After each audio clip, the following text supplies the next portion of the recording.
ورحمة الله وبركاته. الحمد لله وحده والصلاة والسلام على من لا نبي بعده. أما بعد، أعوذ بالله من الشيطان الرجيم.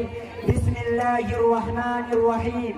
ظهر الفساد في البر والبحر بما كسبت أيدي الناس. صدر علی وقار، مشفق و مربع اساتذہ کرام اور محترم معزز حاضرین کرام، میں آپ حضرات کے سامنے یوم آزادی کے بارے میں کچھ عرض کرنا چاہتا ہوں. امید کہ آپ حضرات بغور سماعت فرمائیں گے اور اس پر عمل کرنے کی کوشش کریں گے انشاءاللہ. جب وقت پڑا گلستہ پر تو خوں ہم نے دیا، جب وقت پڑا گلستہ پر تو خوں ہم نے دیا، جب بہار آیا ہے چمن میں تو کہتے ہیں تیرا کام نہیں. یوم آزادی 15 اگست کی تاریخ ہندوستان کی ایک یادگار اور اہم ترین تاریخ ہے. اسی تاریخ کو ہمارا یہ پیارا وطن ہندوستان انگریزوں کے غلامی سے آزاد ہوا اور توقع تنازل کا سلسلہ ختم ہوا.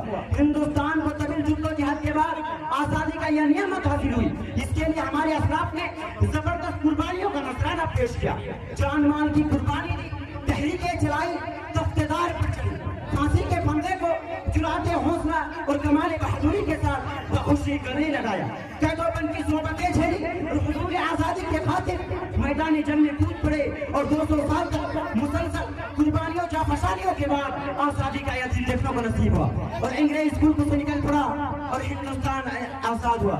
ہم اپنی جان کے دشمن کو اپنی جان کہتے ہیں، ہم اپنی جان کے دشمن کو اپنی جان کہتے ہیں، محبت کی اسی مٹی کو ہندوستان کہتے ہیں، ہندوستان کہتے ہیں. محترم سامعین کرام، ہندوستان کی آزادی کی کہانی اور تاریخ مسلمانوں کی خون سے لکھی ہے. باوجود جدوجہد آزادی میں جس قوم مسلم نے سب سے زیادہ قربانیاں دی، آج اسی کی تاریخ کو مٹانے کی باوجود جدوجہد آزادی میں مسلمانوں نے نہ صرف بڑھ چڑھ کر حصہ لیا بلکہ وطن عزیز کی آزادی کو یقینی بنانے کے لیے اپنی جانوں کی نذرانے بھی پیش کیے. آج ہم جو اطمینان اور سکون کے زندگی گزر رہے ہیں اور آزادی کے ساتھ جی رہے ہیں، یہ سب ہمارے مسلم عوام اور علماء کی رائے ہے. اگر مسلمان میدان جنگ میں نہ کودتے اور علماء کے اندر جذبہ و جہاد و آزادی کو پروان نہ چاہتا تو پھر شاید کبھی یہ ہندوستان غلامی سے نجات نہیں پا سکتا.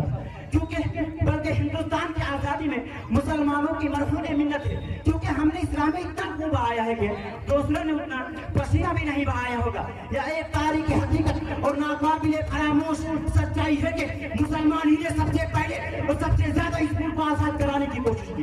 اپنے آنکھوں میں اپنے پیارے وطن کے خوف لیے، جانوں تک نچھاور کیا، سخت ترین اذیت کو جھیلا، خطرناک سازشوں کو برداشت کیا، طرح طرح کے مصیبتوں سے دو چار ہوئے، حالات و آزمائشوں میں گرفتار ہوئے، لیکن آزادی کا نعرہ بار بار لگاتے رہے اور ہندوستان کو بیدار کرتے رہے.